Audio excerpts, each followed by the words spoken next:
ഇതുപോലെയുള്ള water activities ഒക്കെ try ചെയ്യാൻ വേണ്ടിയിട്ട് ഗോവയിൽ പോകുന്നവരാണോ എങ്കിൽ ഒന്ന് ഹോൾഡ് ചെയ്തോളൂ കേട്ടോ. നേരെ വിട്ടോ ഉടുപ്പിയിലെ മാൽപ്പെ ബീച്ചിലേക്ക്.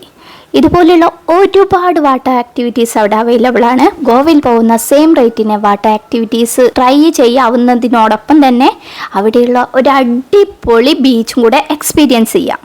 ലക്ഷദ്വീപ്, ആൻഡമാൻ നിക്കോബാർ ഐലൻഡ്, അങ്ങനെ ഒരുപാട് ഐലൻഡുകൾ നമ്മളെ ചുറ്റുമുണ്ട്. ബട്ട് എക്സ്പെൻസ് അതാണ് നമ്മുടെ ട്രാവലിനെ ശരിക്കും ബുദ്ധിമുട്ടാക്കുന്നത്.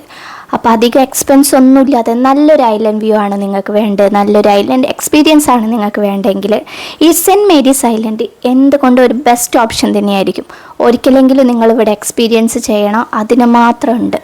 പിന്നെ ഈ ബോട്ട് റൈസും അത്യാവശ്യം നല്ലൊരു എക്സ്പീരിയൻസ് തന്നെയായിരുന്നു. ഞങ്ങൾ ഉടുപ്പിയിൽ പോയപ്പോൾ കണ്ടിട്ടുണ്ടായിരുന്ന കാഴ്ചകളുടെയും എൻ്റെ എക്സ്പീരിയൻസിൻ്റെയും ഒരു ചെറിയ വ്ളോഗ് ഞാൻ ഈ ചാനലിൽ ഇട്ടിട്ടുണ്ട്. അപ്പോൾ അത് ഞാൻ ഈ വീഡിയോൻ്റെ കൂടെ റിലേറ്റഡ് വീഡിയോയിൽ ആഡ് ചെയ്യുന്നതാണ്. അപ്പോൾ നിങ്ങൾക്ക് എന്തെങ്കിലും ഡൗട്ട് ഉണ്ടെന്നുണ്ടെങ്കിൽ സെൻറ്റ് മേരീസ് ഐലൻഡിൻ്റെ കൂടുതൽ വിഷ്വൽസ് കാണണമെന്നുണ്ടെങ്കിൽ നിങ്ങൾക്ക് ആ വീഡിയോ കണ്ടുനോക്കാവുന്നതാണേ.